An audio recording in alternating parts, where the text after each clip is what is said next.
But today we'll talk about how to fix or how to solve failure on Clash of Clans. To not fix or how to solve failure on Clash of Clans app, you should just go to settings as you see, and you can click. Then you will enter to apps, default apps, app settings. Here you can go to Clash of Clans app. Then you can click on first stop and you can click OK. Here we'll enter to the window of storage. Then you can click clear cache.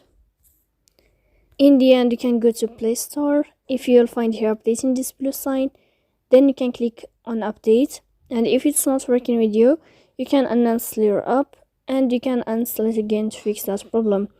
So please don't forget to support us by like and subscribe. See you next time in another video, and thank you for your attention and your watching. Goodbye.